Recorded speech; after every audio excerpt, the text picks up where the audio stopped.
Hello, this is Prashant Jalpati. Today I'm going to discuss about different data types in Java. A data type is an attribute of variable which tells the compiler or interpreter how the programmer intends to use the variable. It defines the operations that can be done on the data and what type of values can be stored. In this article, I will give you a brief insight into the different data types in Java. According to the properties, the processes data types are divided into two groups: primitive data types and non-primitive data types. Primitive data types. A primitive data is predefined by the programming language. The size of the size and the type of the variable values are specified, and it has no additional methods. Non-primitive data types. These data types are not actually defined by the programming language but created by the programmer. They are also called reference variable or object references, since they are reference a memory location which stores the data. Now let's move further and get into the details of primitive data types. Primitive data types.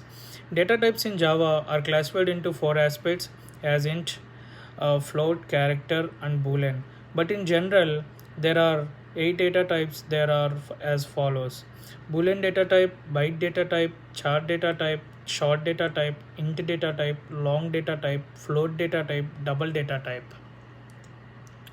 Non-primitive data types. Non-primitive data types refer to objects and hence they are called the reference type.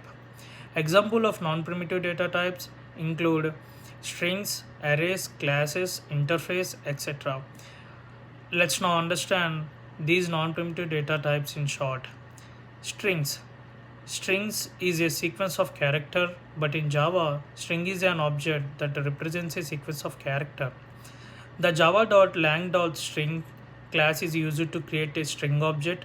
If you wish to know more about Java strings, you can refer to this article on string in Java. Arrays. Arrays in Java are homogeneous data structures implemented in Java as objects. Array stores one or more values of specific data type and provides indexed access to the store the same. A specific element in an array is accessed by its index.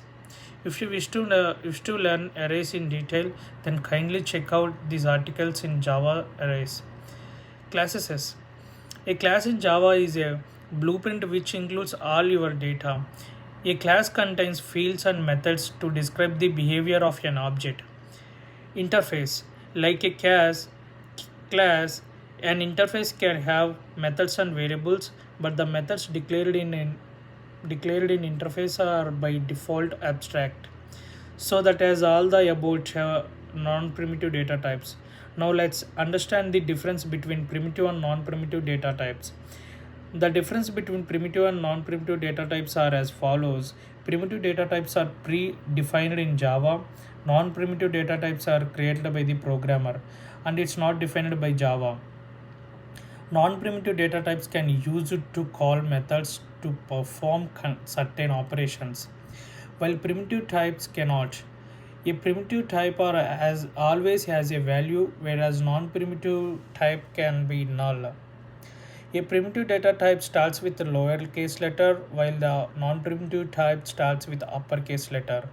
The size of the primitive types depends on the data type, while the non-primitive data type has all the same size. Object data types. These are all there are also referred to as non-primitive or reference data type. They are also called because they refer to any particular objects. Unlike the primitive data types, the non-primitive data ones are created by the users in Java. Example includes array, strings, classes, interface, etc. When the reference variable will be stored, the variable will be stored in the stack and the original objects will be stored in the heap. In object data type, all the two copies will be created by both will point to the same variable in the heap. Hence, the changes made by any variable will reflect to the changes in both the variables. Here is a Java program to demonstrate arrays in Java. Thanks. Thanks for giving these opportunities. Thank you.